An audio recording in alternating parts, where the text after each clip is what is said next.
Sejam bem-vindos! Mais um episódio do CG Cast. Nossa temporada 2026 foi aberta, falamos muito sobre propriedade intelectual, propriedade digital, blindagem digital com o Pedro, você já está sabendo, mas não custa lembrar. O vídeo está aqui no nosso canal do YouTube e alguns recortes aparecendo nas redes sociais.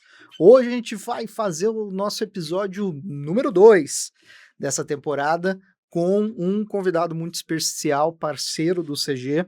Ele vai contar um pouquinho da trajetória dele, mas já adianto, é um cara que traz muito conteúdo, traz para você, empresário do digital, você, empreendedor digital, uma visão de uma coisa, e até, vou colocar quem não é do digital, a uma coisa que às vezes a gente deixa de lado, que é planejamento empresarial, de vida e, claro, com um toquezinho que é internacionalizar isso. Seja bem-vindo, Dr. Giovanni. Fala, pessoal. Prazer estar aqui com você mais uma vez, então, Crialessio. Acho que já tem 2 anos que não gravamos algo juntos, né? Pois é, o tempo não nos ajuda. Falei mais uma vez, só que esse mais uma vez já tem um lapso de temporalidade aí bem elevado. Então, é um prazer estar aqui com vocês. Meu nome é Giovanni Telli, sou CEO e fundador da Telecojus, advogado internacional de empresas offshores e professor titular do MBA de Regulação Internacional da Trevisan, Escola de Negócios de São Paulo. Maravilha. Credenciais dadas, vamos ao que interessa. E aí, quando a gente fala de offshore ou internacionalização de negócio, acho que as dúvidas elas são as mais variadas possíveis. Então vamos começar pelo começo. O que é? Ou não só o que é, né? Mas o que é e para que serve? Daí a gente segue disso. O termo offshore, ele se refere a empresa fora da costa. A própria etimologia da palavra offshore, ela é usada muito também em plataformas de petróleo. Então, talvez é por isso que, dependendo da forma que você for usar no Google, ou para quem usa ChatGPT, se aparecer uma plataforma petrolífera ali, não é uma coisa incomum. Total. É porque se usa muito. Porque, vamos lá, onde se extrai o petróleo em si não é na encosta do país, são quilômetros de distância da costa, ou seja, é algo que você não consegue ver na linha do horizonte. E uma empresa offshore ela é a mesma coisa, ela é uma empresa que funciona ali de uma outra localidade e que tem relação ali, sinergia com o local em que você está. Então, por exemplo, para quem mora nos Estados Unidos, uma empresa no Brasil é uma empresa offshore. Para quem mora na Europa, uma empresa no Brasil é uma empresa offshore também. Da mesma maneira que para alguém que está no Brasil, qualquer empresa que seja em um outro país já vai ser uma empresa offshore. Então, às vezes, o termo assusta, parece muito grande e diferente, mas é só isso, é uma empresa internacional. Acho que é legal isso mesmo, né? Às vezes eu sempre sou um pouco contra isso no direito. Vou devagar um pouco, mas a gente já volta para o tema. Essa dificuldade que alguns termos, alguns conteúdos têm e que o nosso próprio mercado, por assim dizer, ele continua falando, continua replicando e continua mostrando que é difícil para o cliente final. E é bem interessante quando nós nos conhecemos, né? Inclusive no evento de um cliente, né? Do CG, que, enfim, ainda até hoje tento trazer para você 100%, mas essa é outra história, não vem ao caso. Uma das principais coisas que você trouxe naquela conversa inicial foi justamente a lógica de simplificar isso. E acho que para a gente aumentar o nível de consciência das pessoas, nós temos que simplificar os termos. E aí, voltando um pouquinho, como você sabe, nosso trabalho é para o mundo digital, para o mercado digital. Sim. E não é incomum que muita gente tenha procurado o nosso escritório para justamente perguntar sobre isso. E uma das principais colocações, uma das principais dúvidas é: isso serve para quê exatamente? Por favor. Para otimizar e proteger uma operação em todas as esferas possíveis. Tá, então, antes de responder o cerne da pergunta, eu faço uma provocação. Em termos de, fazendo uma analogia para negócios tradicionais, economia real. Para quem tem um supermercado, quem tem um açougue, uma borracharia, uma oficina mecânica, onde que é normal que a empresa daquela operação se localize? Normalmente num ponto físico, na onde a pessoa mora, reside. Sim. Digo, o CNPJ daquela empresa normalmente vai ser ali no estado, na cidade que aquele estabelecimento se encontra, porque é ali que ocorre o negócio, certo? Perfeito. Agora, quando a gente fala de um negócio digital, tanto faz se é e-commerce, infoproduto, se é dropshipping, se é o creators, que a gente chama, que é produtor de conteúdo, um youtuber, onde se localiza o negócio dele? Aonde ele quiser. Então, vamos lá. A maioria hoje dos infoprodutores, eles, tanto dos infoprodutos, o mercado digital como um todo, usa, assim, estatística. 100% das plataformas hoje são americanas, exceto o TikTok. Então, o Instagram, Facebook, o WhatsApp, para quem usa mais de e-commerce, o TikTok Shop, o Amazon, tudo é plataforma americana. Total. Então, o seu Até negócio... Mercado Livre, né? Que também, não é brasileira. que é América Muita Latina. gente acha que é, mas não é. Isso, eu só não lembro exatamente o país, se é México, mas é Argentina. Argentina, é Argentina, Latam, é Latam, exato. Então, todas as plataformas que o pessoal do digital usa hoje é 100% internacional. Aí vai o pessoal dizer, não, mas a Hotmart é do Brasil. Não, a Hotmart é da Holanda. Existe uma filial no Brasil da Hotmart, do mesmo jeito que existe filial da Hotmart no México, na Colômbia e em outros países, né?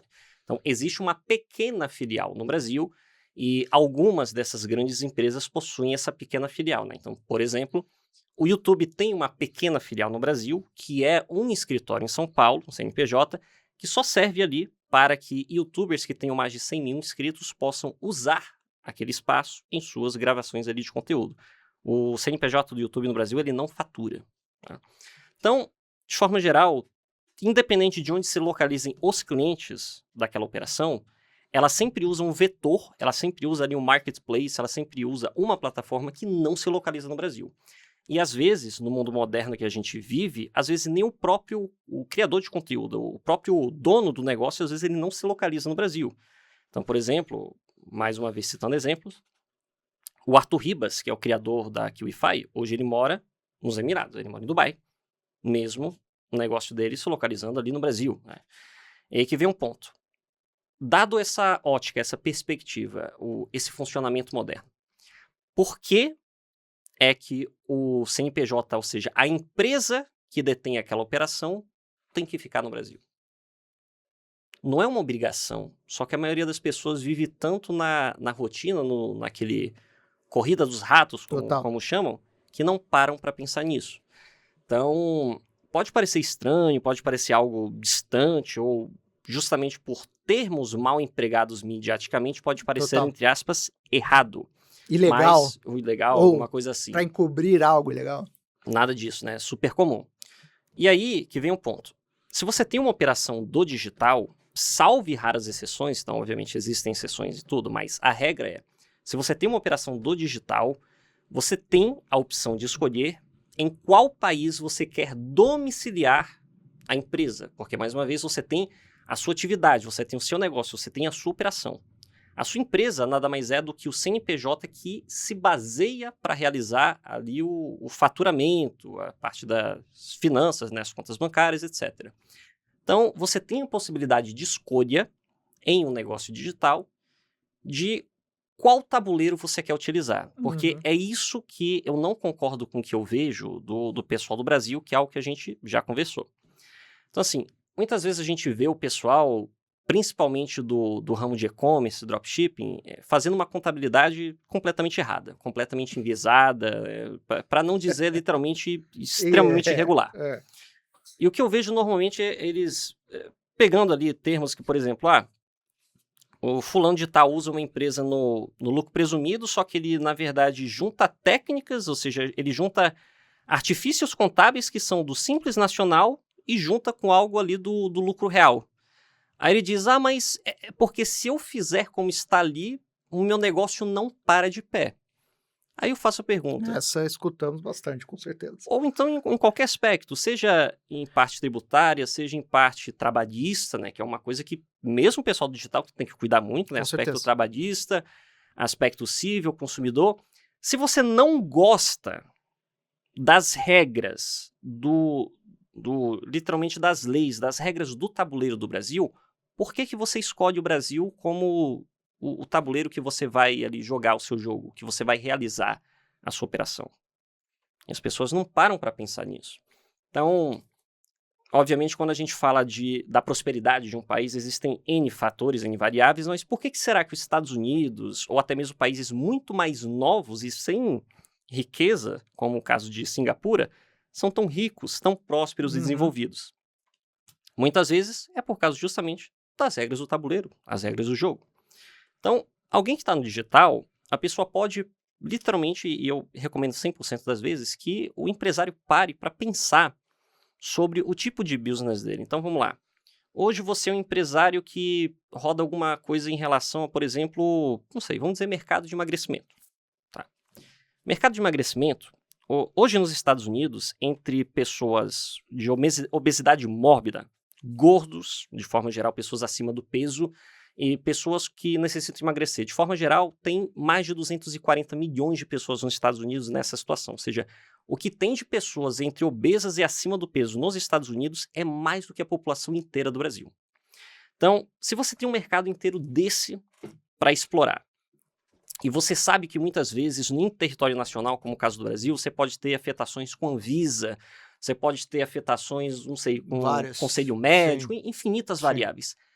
Se a sua perspectiva do seu negócio é esse, por quê? Por que motivos, por que razões você vai colocar a sua operação para ser baseado numa empresa do Brasil?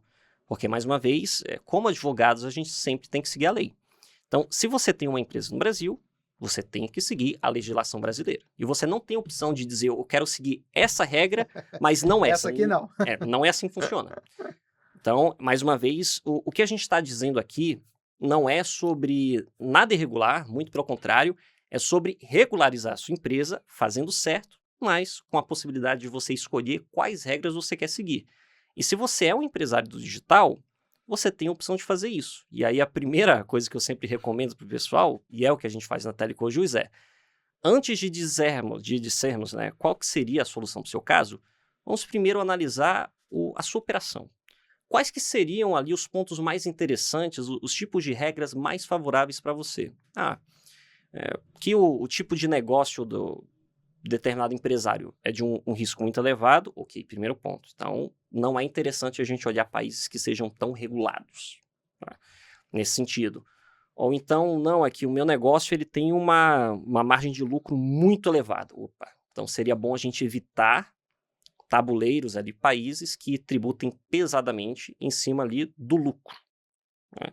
Então, você pega cada aspecto, cada face, cada faceta do negócio, com base nisso você estuda e você pode chegar à conclusão de que tabuleiro, que jurisdição, que país seria mais favorável para você rodar aquela operação.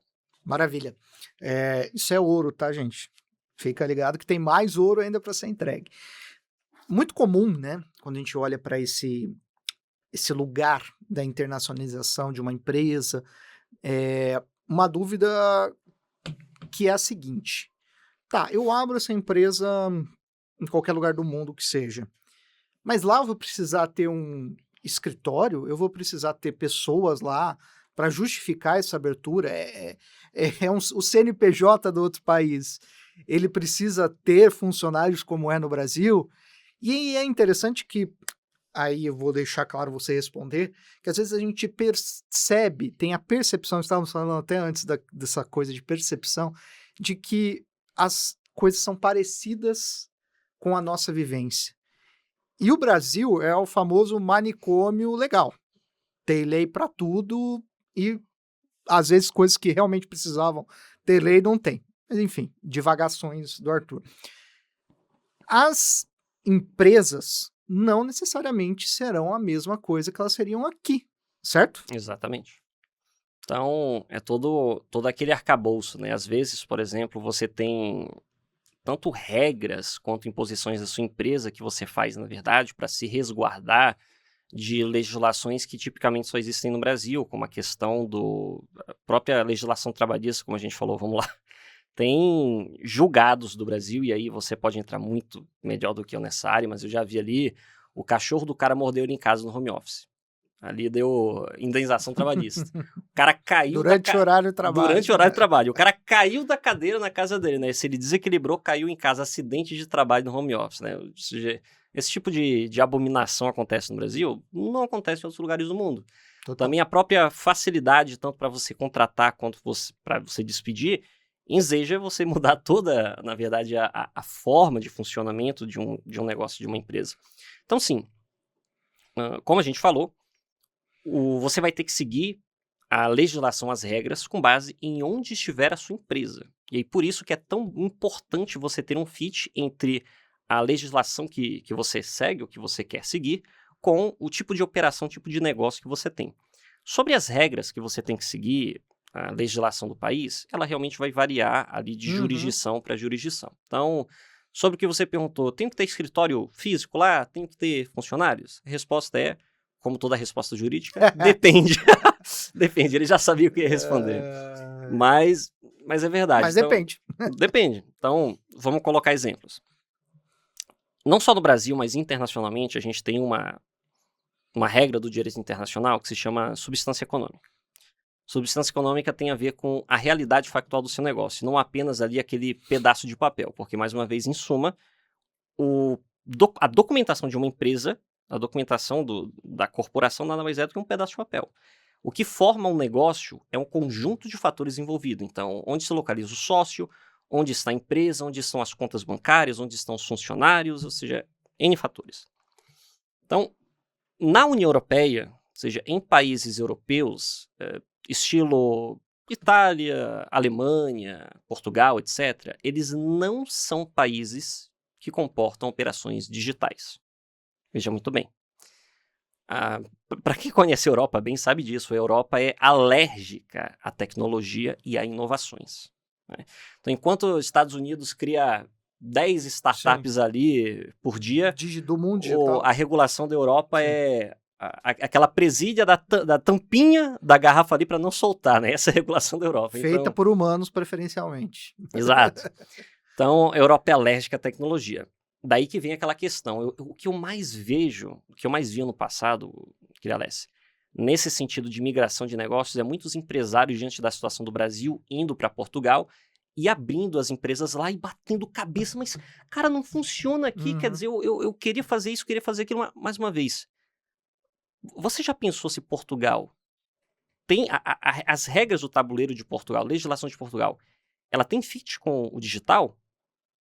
Você já perguntou, você já parou para estudar se a cultura das instituições financeiras de Portugal, que tem bancos milenários como o Banco Millennium ali, né, um dos mais velhos de Portugal, se as juntas comerciais e o fisco português entende o que são operações virtuais, o que são você ter clientes em outras jurisdições, né, via... Essa economia digitalizada.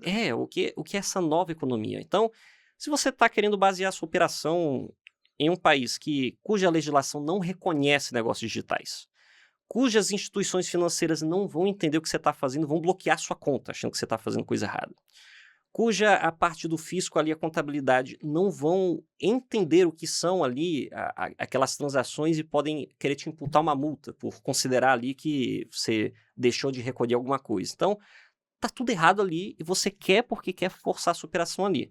É óbvio que isso é um prelúdio de um fracasso. Ou seja, você vai ter um grande problema na sua empresa sem perceber o porquê.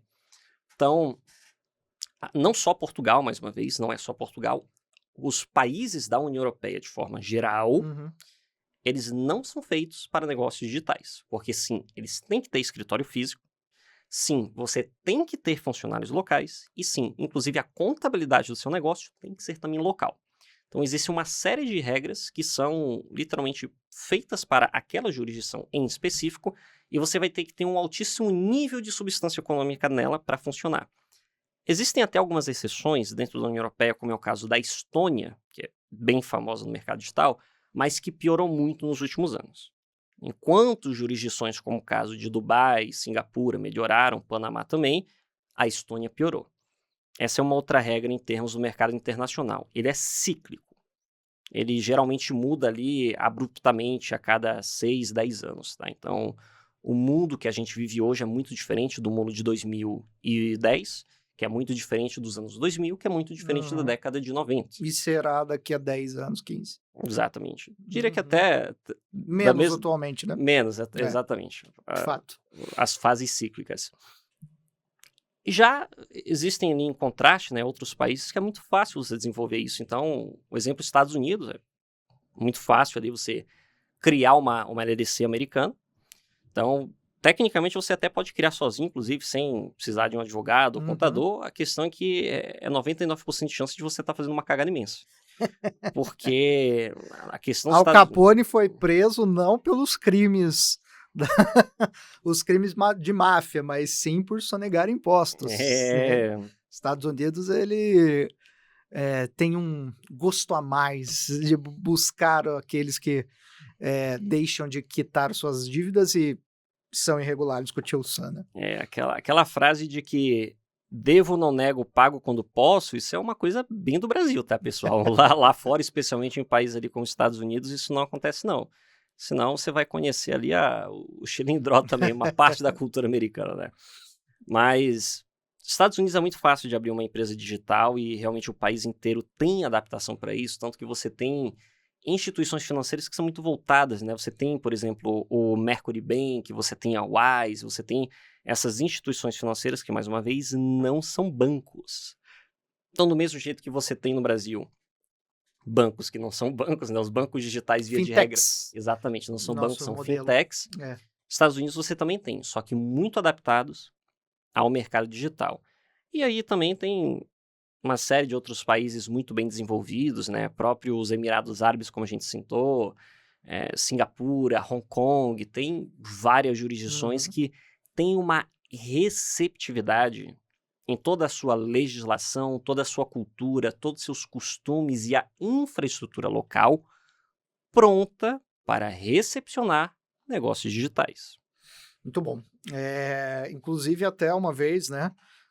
Você me falou e depois foi de fato cada vez mais comum é o próprio recebimento em criptomoeda, Sim, sim. saque de criptomoeda, enfim, coisas que a gente ainda está um pouco distante de ver aqui neste nosso país Brasil.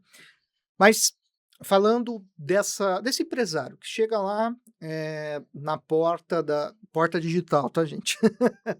Da Telecojus e pergunta: eu tenho a viabilidade? Você já disse que tem que fazer o estudo, já disse que tem que Completamente. trazer. Mas se tivesse uma regra geral, para quem nos assiste, para quem vê esse conteúdo em algum momento, o que essa pessoa precisa ter minimamente para já ser ou no melhor dizendo, a empresa já ser viável de internacionalizar-se ou transferir totalmente sua estrutura?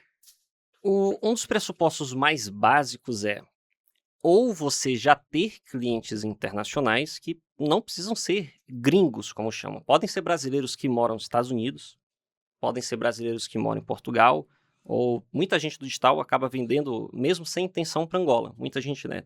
Fala português, né? Com Exato. alguns. Angola é um mercado consumidor Sim. muito grande. Então, você já ter clientes internacionais ou você pretender expandir os mercados em que você atende. Então, hoje você tem sua empresa no Brasil, você tem só clientes no Brasil, mas você já entendeu que esse mercado vai encolher cada vez mais, vide o que está acontecendo com a economia do país, e que para que você mantenha a sua projeção de crescimento e margem de lucro, você tem que passar a vender para novos mercados. Aí você pode ser que você queira vender para os Estados Unidos, para brasileiros que morem lá, que hoje só nos Estados Unidos, só na Flórida, se não me engano, já são 5 milhões de brasileiros que moram somente na Flórida. Então, Invasão brasileira. assim, é bem considerável, tá? Isso porque eles só conseguem mapear, obviamente, os legais, né? Fora os ilegais. Então, assim, Nem é fale. muita gente do Brasil que mora lá. Nem fale. Ou pode ser que você queira expandir para um mercado que não tem a ver com o Brasil, mas que tem uma cultura próxima. Então, o México é um país com muito poder de compra também, e uma cultura latina muito próxima em vários aspectos assim do Brasil. Geralmente, para quem está começando a expansão internacional, é o primeiro ponto de parada do pessoal, antes mesmo dos Estados Unidos. Legal. Olha só que interessante. Você trazendo esse ponto me recordou de um empresário que eu conheci há uns anos atrás, que ele fez toda a estrutura dele no Brasil. E é interessante isso. Olha como a gente, às vezes, menospreza o que é o mercado digital, a economia digital. Ele era apicultor. Então ele, Apicultor. pois é, apicultor. Ele era apicultor e era professor de uma determinada área na apicultura. Ele percebeu com a pandemia, Traduzindo pro pessoal, apicultura é mel, tá? É, Mel, pessoal. abelhinhas. Abelhas. Protejam as abelhas também.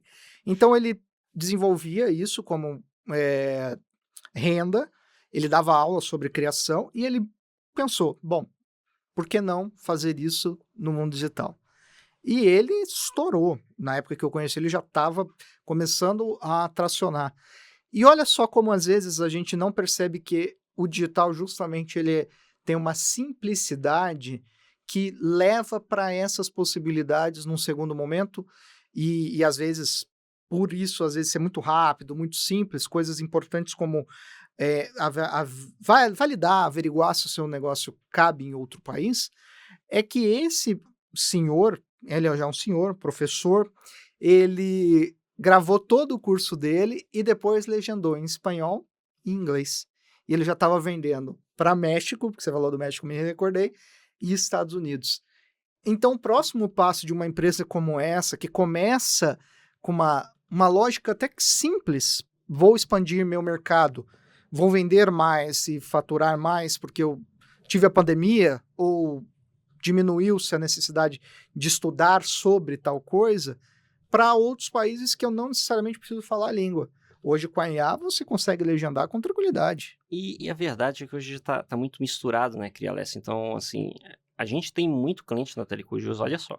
A gente tem muito cliente infoprodutor, muito cliente do digital na Telecojus, que vende para os Estados Unidos, mas não em inglês, em espanhol. Por quê? Porque é o público latam que mora lá. Então, por exemplo, para quem conhece Miami, sabe que assim, você não fala inglês em Miami. Não fala. É só cubano em Miami. Só cubano, porto-riquenho, gente da Costa Rica. Então, assim, eu diversas vezes já passei situações ali em Miami, restaurante, café, que eu fui falar inglês, a pessoa não habla. A pessoa não sabe falar inglês, né? É espanhol que você tem que falar ali. Então... Senão a pessoa não sai do lugar, né? Não. Então, tem muito cliente nosso que vende especificamente para público hispanohablante, como chama, nos Estados Unidos. Porque é o público hispanohablante, ou seja, a mesma cultura, a mesma língua da Latam, só que com o poder de compra dos Estados Unidos e pagando em dólar. Uhum.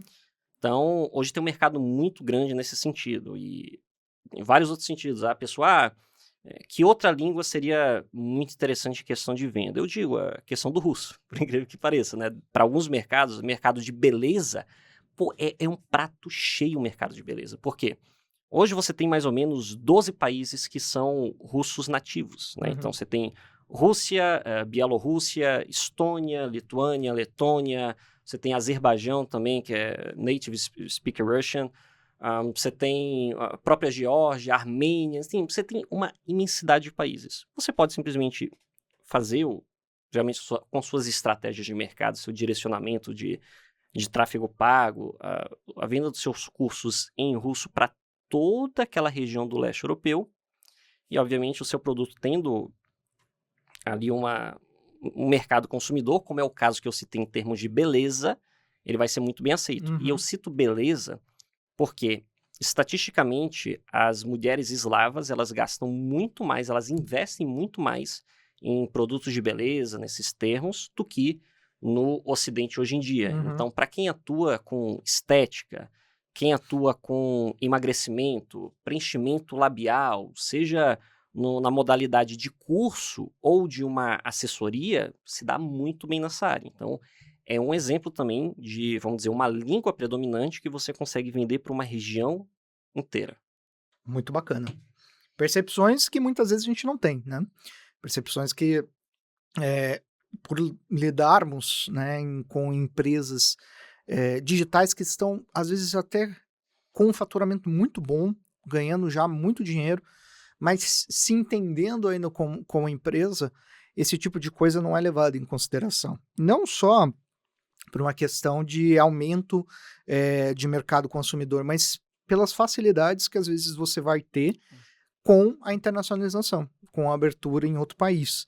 E acho que cada vez mais, e aí você me corrija ou complemente, por favor, o empresário digital, por ter toda essa facilidade e dinâmica, está buscando também facilidade e dinâmica numa das áreas, ou nas áreas que são mais complexas, que é justamente essa, tributação, Uhum. contabilidade, fiscal e legal. Ao abrir uma empresa fora, é mais complexo ele trazer o dinheiro dele, ele eventualmente comprar bens naquele país para ele, para terceiros, ou Uhum. acaba sendo igual ou até mais simples? É muito mais simples. Então, partindo do seguinte pressuposto. Diferente da parte do direito jurídico, que ele varia de país para país, principalmente em termos de bases legais, no Brasil e na Latam geralmente é o civil law, enquanto nos Estados Unidos, Inglaterra é o common law, né, então varia a legislação. A contabilidade, Crialesse, ela é uniforme no mundo inteiro. É o mesmo, vamos dizer, o padrão do sistema contábil internacional. Só que a complexidade e a exigência da contabilidade do Brasil é muito, mas muito superior à, à contabilidade internacional. Então, um exemplo disso, a pessoa que fica, ai meu Deus, e como é que eu vou fazer a contabilidade, sei lá, numa empresa no Panamá, por exemplo, uma empresa de algum desses países. Se você fizer exatamente a mesma contabilidade que você faz hoje, obviamente eu não estou dizendo aquela contabilidade de fundo de garagem, eu estou falando seguindo o rigor da contabilidade do Brasil, ou seja, você fazendo o mesmo rigor contábil, você já estará muito acima do padrão necessário. Então, é um exemplo disso. E outra coisa, enquanto no Brasil você tem que ver as espécies de faturamento por cada tipo de recebimento, então, você faturou ali como a parte ali do e-book, você vai faturar como e-book, né? Você vai colocar ali como o pessoal faz, colocando como ICMS, né? Para ser Uhum, ali isento e uhum, ter a dispensa do ISS. sim. Aí você faturou outro produto que você tem ali como serviço, aí vai incidir o ISS. Aí você recebeu ali determinado valor a título de royalties. Aí vai ter uma outra natureza contábil. Então, assim, você tem diferentes contabilidades para diferentes tipos de recebimento, diferentes tipos de faturamento. Então você tem literalmente, vamos dizer, diversos Vários funis, processos, vários vamos dizer processos, assim. e você tem que ter um cuidado intenso com tudo. Quando a gente trata de outro país como os Estados Unidos, desculpa a expressão, pessoal, está cagando para a natureza da origem ali. Obviamente, se você fez É, um aporte de capital, claro. é diferente de um lucro. Mas se você vendeu uma limonada, se você vendeu um e-book, se você vendeu uma mesa, Legalmente, né? é a mesma Sim. coisa. Você vai ter que fazer, obviamente, a contabilização daquilo, ou seja, do que foi o produto ou serviço que você vendeu, mas a natureza contábil é a mesma. É vendas, é lucro, ganho de capital. Pronto e acabou. Você não tem que ficar se preocupando com essa aberração como é o Brasil. Então, a exemplo, para quem, por exemplo, mora no Brasil e tem uma empresa baseada nos Estados Unidos para vender tanto para os Estados Unidos quanto para Latam, mercado Latin America, quando você for fazer a declaração disso no seu imposto de renda, por exemplo, no seu IRPF do Brasil, dos ganhos que você recebeu lá de fora, você vai simplesmente colocar dividendo. Dividendo, acabou. Vai ser um DARF no seu IRPF. Vai perguntar exatamente da mesma maneira que se você tivesse uma ação, sei lá, na Nasdaq ali, você estivesse investindo em NVIDIA. Você lucrou ali tantos dólares vindo da NVIDIA, é a mesma declaração que você vai fazer com só o volume, né? O valor que vai ser diferente. Mas e a contabilidade de minha empresa? Acabei de falar, a contabilidade do Brasil é muito mais difícil. Então, você contratando um contador local lá americano, via de regra, até a contabilidade, por incrível que pareça, vai ser mais barato que no Brasil. Vai.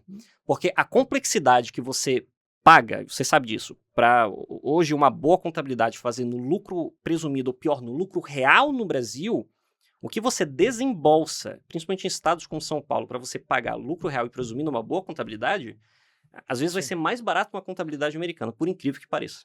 Tá? Então, porque, mais uma vez, baseado no quanto também que você fatura, você nem claro. pode escolher o regime. Se você fatura mais do que 5 milhões por ano, você é obrigado a estar, pelo menos, no lucro presumido. Uhum. Se você fatura ali, vamos dizer, na casa de 80, 90 milhões, você é obrigado a estar no lucro real. Então, tem ali situações que você nem pode escolher o seu regime Exato. tributário, né, o regime fiscal. No Brasil, A gente dança conforme a música toca. Não é exatamente a gente que toca a música para dançar. Sempre vem de fora, sempre vem de cima.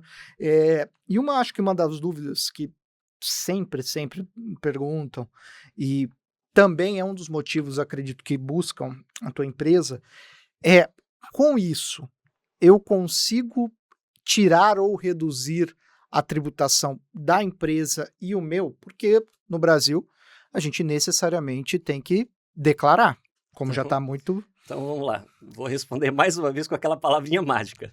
Depende. Dá um bom corte, né? Mas vamos lá, porque, mais uma vez, se você for alguém que. O famoso, a gente chama carinhosamente do especialista de internet. É aquele moleque do digital ali que bateu os 5, 10 minutos de chat GPT e ele. Já traz tudo pronto para você. Todos os conhecimentos do universo tá na mão dele lá, like a Thanos, né? Ele tem tudo na mão em 10 minutos. Aí ele tenta montar a operação dele sozinho, ignorando os 99% de absolutamente tudo. Aí ele decidiu, por exemplo, como eu falei, tem tanta gente que cai nisso. Eu vou colocar a minha empresa, por exemplo, em Portugal, ou vou colocar na Estônia lá. Acho que o Paraguai tem bombado também, né? Ou não? Sim, o Paraguai também. Só que interessante. Vi muito sobre isso. Vou chegar no caso do Paraguai. Boa. E... Legal. Ó, fiquem aí que vocês vão entender em relação ao Paraguai, para vocês verem como é uma grande armadilha hoje em relação a isso. Tá? Então vamos lá. Mas citando, como eu falei, exemplos ali, se você colocar a sua operação em Portugal, a sua operação é quase que 100% de certeza, tá? Ou seja, quase via de regra, se você colocar uma empresa do digital em Portugal, você vai pagar muito mais imposto do que se você tivesse com empresa no Brasil. Por quê? Porque o tipo de imposto que você vai ter com essa empresa lá em Portugal é o IRPJ, é o Corporate Tax, que a gente chama, né? Ou seja, o imposto corporativo. E as empresas, de forma geral, nos países da União Europeia, têm uma tributação muito pequena em relação a bens de consumo, mas muito alta em relação a lucro. Então, a sua empresa pode facilmente ali vamos colocar um faturamento médio ali, uma lucratividade, vamos dizer, de 3 milhões de euros por ano, você já vai estar pagando imposto na casa de 38%, 39%. Meu Deus. Tá? 38%, 39% com essa média aí de lucro, por assim dizer. E aí você pagou aquilo lá, quando chega no Brasil, você vai ter que pagar de novo a título do seu IRPF, que aí entra na legislação da lei das offshores, que você vai pagar 15% do lucro líquido. É uma legislação nova, inclusive, né? Sim, é nova, de dezembro de 2023. E aí o pessoal pensa, por exemplo, mas eu vou usar a regra de não bitributação, porque Portugal e Brasil têm acordo.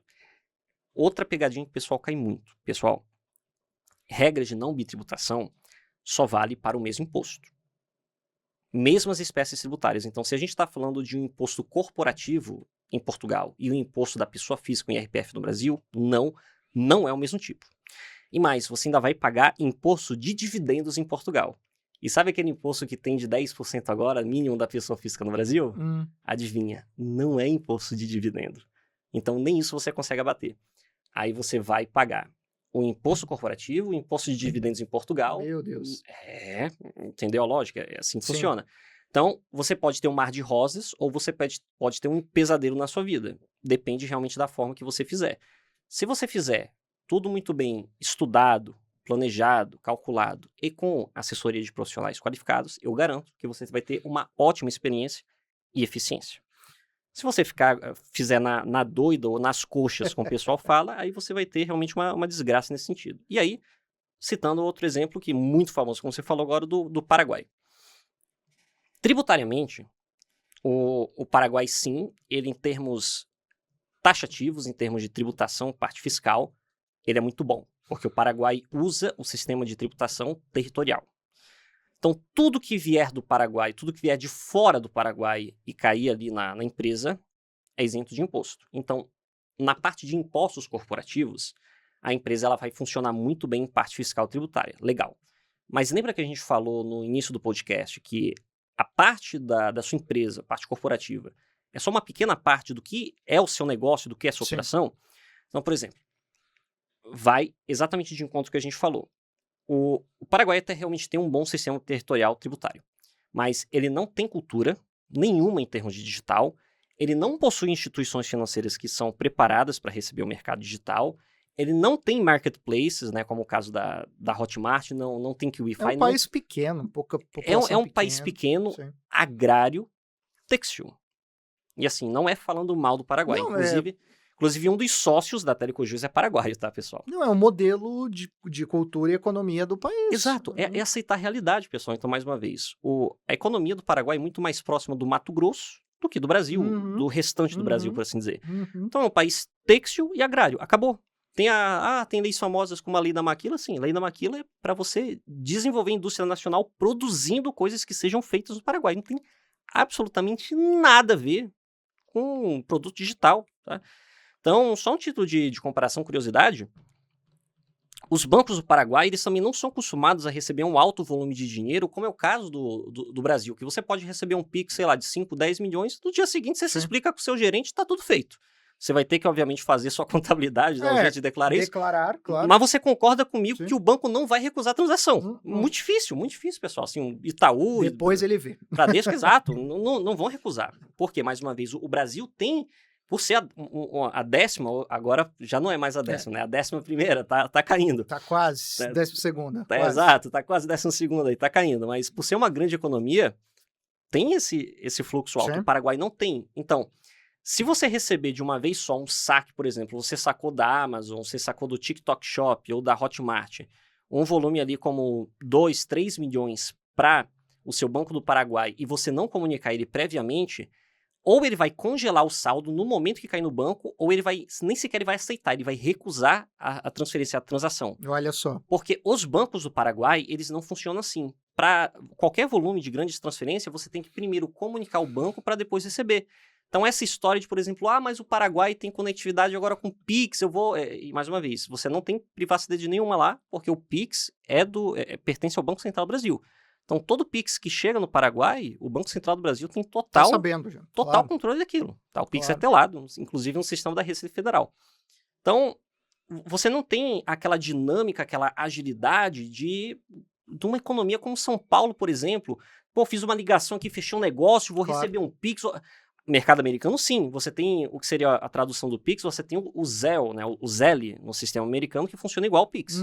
Então você tem agilidade. Pagamentos imediatos, né? O modelo imediato. Você quer fazer uma transação grande que seja 100 milhões de dólares, você pode fazer um ACA, um Wire, né? Que seria a tradução do TED do DOC no Brasil, e tá resolvido.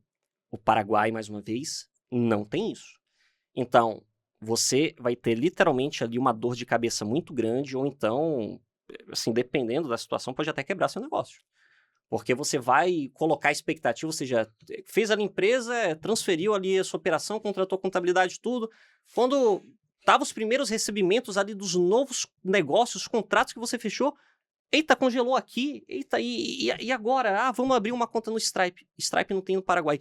Eita, e agora? Eu vou abrir uma conta na Wise. A Wise não funciona a mesma coisa no Paraguai, ela funciona como a TransferWise, na antiga, só remessa cambial, não tem conta assim. Conta bancária. De repente, sim, você quebrou. Quebrou. Exato. Entendeu? Porque você não teve o que a gente falou. Um estudo, um planejamento e uma assessoria ali que seja realmente de qualidade. Com certeza. Quer dizer que o Paraguai não presta? Não, ele presta, pessoal.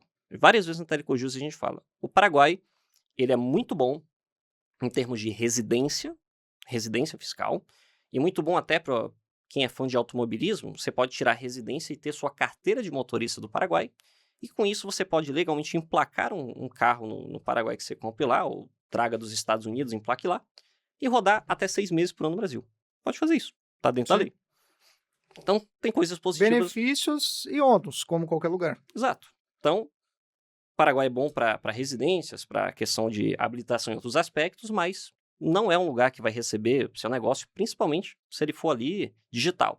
Se for realmente área têxtil, como é o caso ali da Lupo, que foi para lá, Lupo foi para lá, vá de braços abertos, excelente. Mas Paraguai não presta para empresas, não presta para banco. Em via de regra, na verdade, querida Alessia, é uma afirmação forte, mas eu digo com total convicção. Qualquer comparação que você faz depende do ponto de referencial, claro. Certo? Se você comparar com legislações países de primeiro mundo, como Estados Unidos, Emirados Árabes, até mesmo a Arábia Saudita hoje já está se abrindo muito para o digital também. Bacana. Se você comparar com países de primeiro mundo, nenhum país da América do Sul presta para empresas ou contas bancárias. Tá? Então, o que você tem em sistemas... Influência europeia, né? Muito forte. O que você tem em sistemas bancários da América do Sul, como Paraguai e Uruguai, você tem até a possibilidade de ter saldos em outras moedas. Que você não tem essa possibilidade no Brasil. Você até tem a possibilidade. Mas aquele país ele não é dolarizado. Então, por exemplo, a moeda local do Paraguai é o Guarani. A moeda local do Uruguai é o peso uruguaio. Então, toda vez que ele for fazer um SWIFT, ele vai ter que ter uma triangulação para poder chegar no lugar que você estiver enviando, mesmo que seja no Brasil. A transferência não acontece Uruguai-Brasil. Se você estiver enviando em dólar, ele vai do Paraguai, do Uruguai, para o banco intermediário de dólar do seu banco. Provavelmente um banco americano, que é o que domina esse movimento. Banco americano. Vai para o banco intermediário do banco recebedor para depois chegar no Brasil. Então ele faz uma quadriangulação. E você poderia tão simples resolver isso tendo um próprio banco nos Estados Unidos, entende? Então, essas lógicas que eu falo, sempre tem que ter muita análise disso tudo. Sim. É interessante justamente desmistificar isso, né? Porque, às vezes, isso fica de lado. Esse trabalho prévio, e é um trabalho prévio de consultoria, é um trabalho prévio de identificação de oportunidade, viabilidade, e isso que você trouxe, acho que tem sido uma coisa que tem gerado ansiedade no empresário digital, que é o acesso à informação via ChatGPT, Gemini e assim por diante. Entrega para você um resultado ou melhor, né? Entrega para você a solução. Só que a solução, ela passa por um processo. E esse processo é o que consultorias como a tua fazem, né? Infelizmente... Aí vocês, até complementando, além desse movimento prévio, vocês também dão suporte na estruturação. Claro, a gente faz tudo. Então, não é só consultoria. O pessoal confunde muito. A gente faz sim a consultoria, porque na verdade a consultoria é para desmistificar quem você é, o que você tem, o que você quer e o que você precisa. A gente só pode começar a construir a obra, o que a gente chama de a estruturação, depois de entender realmente qual é a melhor solução para o seu caso. Então, a consultoria ela vem para entender todos aqueles pilares, todos aqueles pontos que eu falei do empresário, e somente depois disso que a gente pode saber. Então, um mal muito grande do pessoal do digital é realmente não querer seguir processos. Sendo que muitas vezes... Atalhos. Pessoal, vocês são sim. Atalhos não existem na vida, pessoal. Então, assim, tem muita gente que chega... Cara, sentou na mesa, uma reunião de consultoria que foi feita para durar 1 hora, 1 hora e meia. O cara chega em 5 minutos, ele quer dizer, eu faço isso. Qual que é o melhor país para mim, quanto custa? Pô, se eu... Assim... mãe de Ná agora. Eu sou mãe de Ná, eu sou cigano, sou gênio da lâmpada. Então, não tem como. E aí você pergunta, por exemplo... Pra você ver o lapso mental. Você pergunta para o indivíduo quanto que é a alíquota de imposto dele, ele não sabe. Mas isso é uma mentalidade muito brasileira também, né? Você viaja o mundo, você está morando hoje em Dubai, né? Existem Como é o comportamento? Né?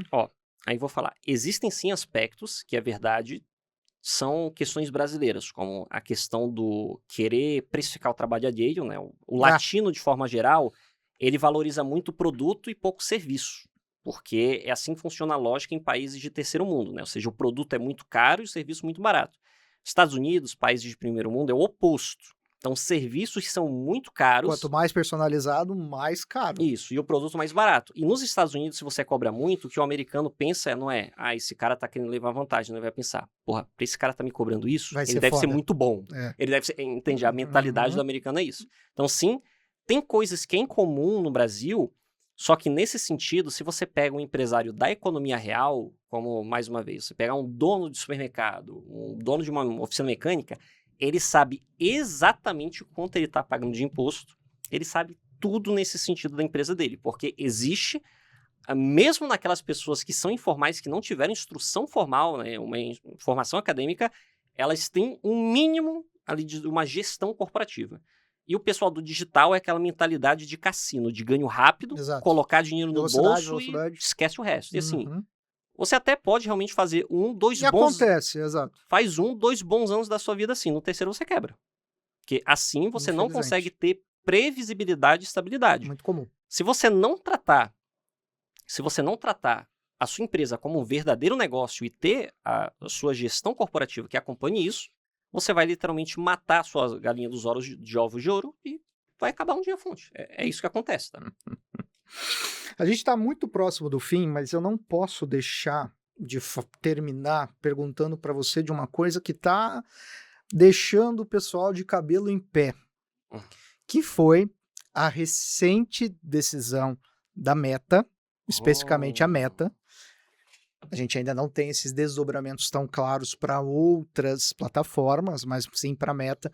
Inclusive já faz parte dos termos de uso dela. Então, você, empresário digital, presta atenção nesse tópico aqui, que é a tributação sobre o tráfego pago. E além dessa tributação, um indicativo claro de que a Meta vai, não gosto dessa palavra, mas vou usar, denunciar em caso da tributação não estar sendo adequadamente declarada. Aí lá vai. Provavelmente. Se alguém não quer ter responsabilidade, são eles. Mas aí é outra história.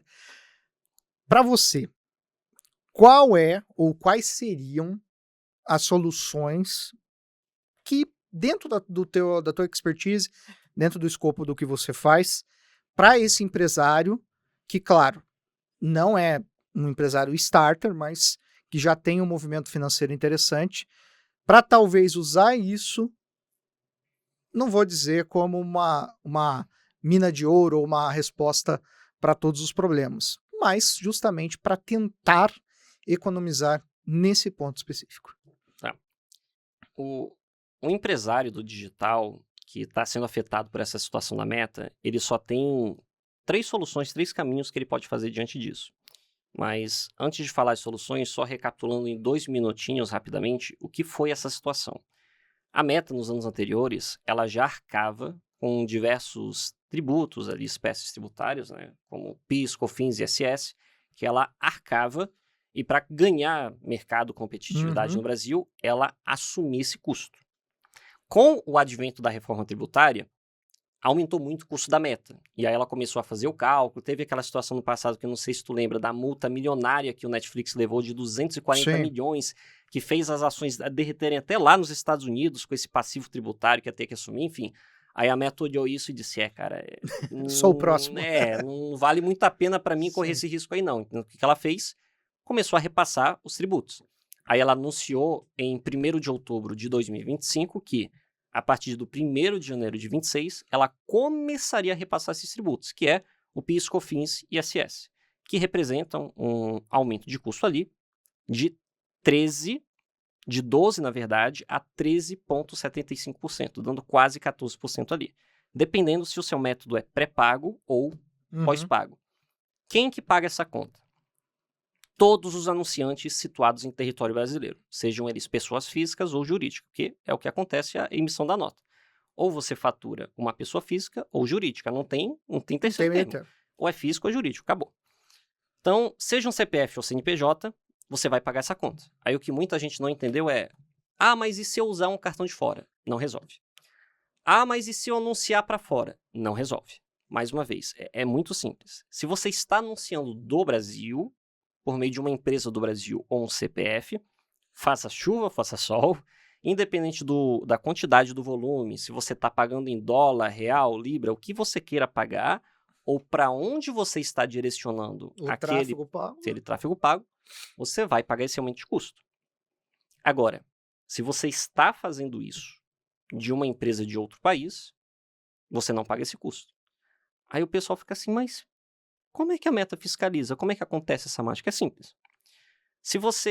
A Meta tem várias filiais pelo mundo. As principais delas é a Meta americana, US, a Meta da Irlanda, que cobre a Europa, e a Facebook, Serviços de Internet LTDA, do Brasil. Um dos maiores mercados do mundo brasileiro. Então, se você está anunciando de uma pessoa física ou jurídica, ela 100% das vezes vai se conectar, né, sendo uma pessoa física do Brasil, um CPF, ou um CNPJ brasileiro, ele vai se conectar com essa filial da Meta no Brasil. Aí, automaticamente, cruzou a informação, ela vai colocar o imposto do amor ali, o recheio, aquele recheio especial para você no final. E é isso que o pessoal às vezes se confunde, né? Ou seja, o que aparece no telão da Meta não reflete necessariamente o que você vai pagar. Então, Aí deu que tá. ali que você está anunciando 1 milhão de tráfego pago. Legal, o seu orçamento é 1 milhão.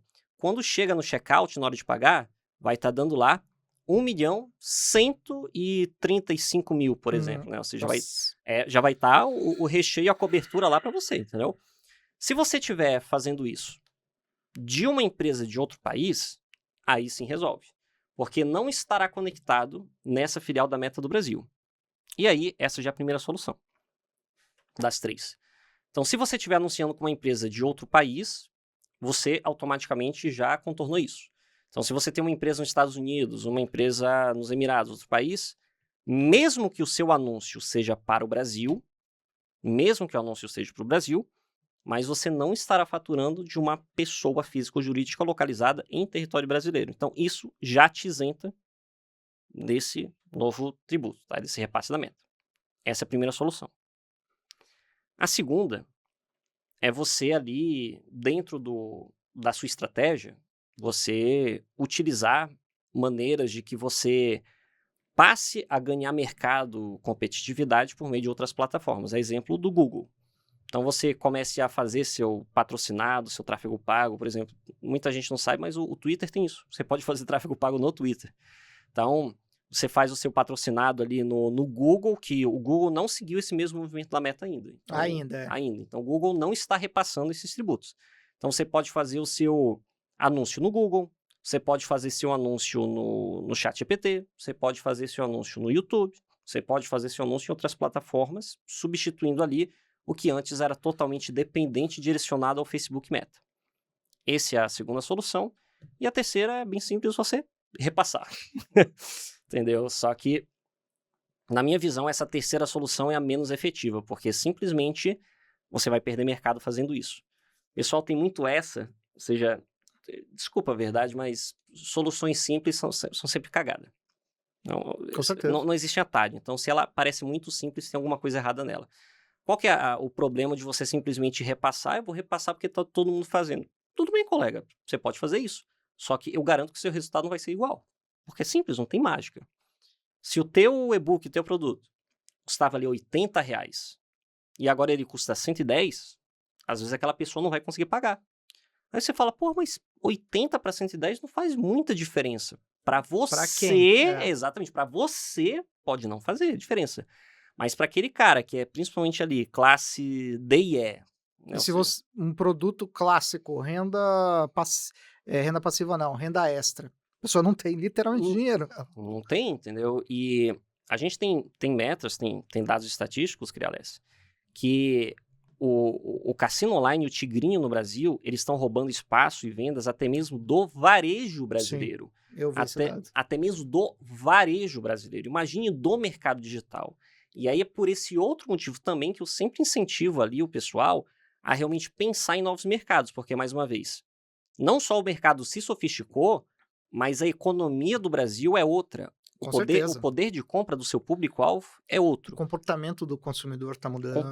Então assim, o que você fez para reinar de mercado, para se dar bem na sua empresa, em 2020, 21, 22, 23, 24, 25, não vai funcionar daqui para frente. Então, ou você se adapta, ou você vai ficar para trás. É lei de Darwin, né? Tem muita coisa para a gente conversar. Hoje foi um prazer estar aqui com você. Quero te agradecer por esse tempo, te agradecer por esses ensinamentos, essas dicas de ouro. Então, aqui tem vários cortes top para você ver e rever, mandar para os parceiros, mandar para os amigos, mandar para todo mundo da tua comunidade. Porque só conteúdo bacana que foi trazido aqui pelo Giovanni. Antes da gente encerrar de vez, como é que as pessoas te acham? Então, as minhas redes sociais vocês podem achar através do @GiovanniTelli, que eu tô ali no Instagram, e a minha empresa ali, a Telecojus, você pode achar em praticamente qualquer rede social. A gente está no YouTube, Spotify, LinkedIn, Facebook, Instagram, YouTube. Você pode achar qualquer rede social através do @Telecojus. Então, é o mesmo @ em todas as redes sociais. E para quem tiver mais dúvidas ou questionamentos, pode mandar mensagem para a gente lá que a gente responde com todo prazer. Muito bom, maravilha. Obrigado mais uma vez. Foi um grande prazer revê-lo. Estaremos em outro Exatamente. podcast, só que do lado contrário, né? E muito em breve. Mas quero te agradecer por esse tempo. Sei como a tua agenda é apertada, especialmente quando você está aqui no Brasil. Sempre que a gente puder, já será nosso convidado. Tem mais coisa para falar disso. Opa, Isso foi só, né? cereja do bolo. Exatamente. Não chegamos nem perto do fundo desse oceano. Tem muito conteúdo, muita coisa. Giovanni tem muito conteúdo dele mesmo. A gente pode fazer um dia ou que outra coisa só sobre rumos dessa nossa economia brasileira, mundial, digital. Então, obrigado mais uma vez. Obrigado, pessoal, e até a próxima. Quero agradecer você que ficou com a gente, assistiu tudo, assistiu parte ou vai assistir. Não esquece de seguir o @CG Advogados em todas as redes também. Nós estamos à sua disposição para te ajudar. Justamente você, empresário, empresa do mercado digital, que queira dar um passo a mais, justamente na profissionalização e ter segurança de negócio através das nossas soluções. Obrigado mais uma vez, mais episódios em breve. Valeu!